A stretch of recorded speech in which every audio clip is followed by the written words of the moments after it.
Je suis Thierry de Coninck, je viens de la région normande à Caen, je suis technicien son.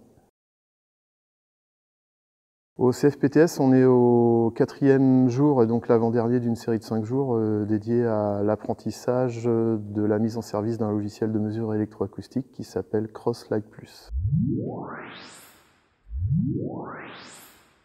Alors j'interviens sur cette session parce que je fais partie du réseau en support avant et après vente de la licence. Un réseau de distribution représenté par la société Audiotech à Caen qui revend ce logiciel. Et moi je suis utilisateur depuis 2 ans et demi, donc j'ai rédigé les manuels utilisateurs et je suis capable de, par exemple, comme ici au CFPTS, animer des sessions de formation sur des formats de 5 jours.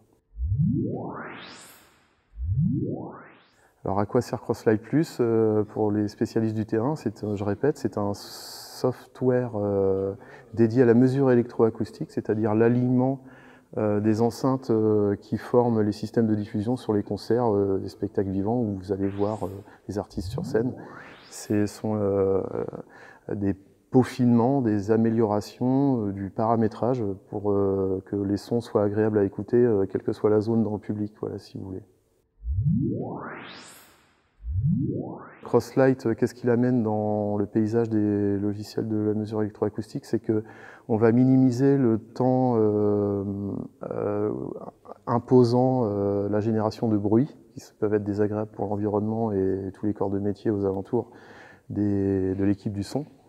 Et ça permet de post-acquisition de réaliser l'alignement silencieusement, parce que ça dispose d'un processeur virtuel en son sein, ce qui permet de réaliser l'alignement donc silencieusement, au lieu de chaque fois pour vérifier les actions, refaire du bruit.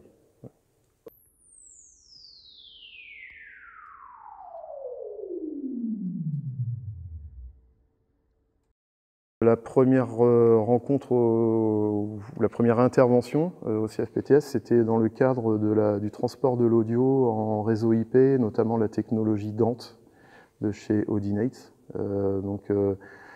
C'est la 2e fois que j'interviens au CFPTS.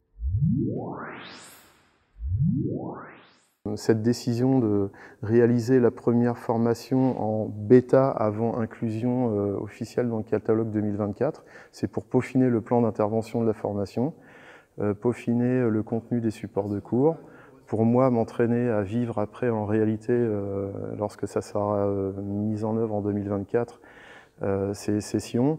Voilà, c'est une espèce de répétition, si vous voulez, et notamment Sébastien Nolly a bien remarqué en tant qu'acousticien les grands avantages de ce logiciel. Donc voilà pourquoi il y a une décision d'intégrer ce soft au catalogue, et au titre de la veille technologique et de formation, ça me paraît assez intelligent. C'est un moment qui est assez fort, dans le sens où même si c'est un premier jet, ça appuie sur un bouton de manière assez significative, c'est-à-dire que ça valide le fait qu'un centre de formation a reconnu l'intérêt de cet outil et propose un accès à la connaissance aux gens du terrain, des gens qui alignent les systèmes de son quotidiennement.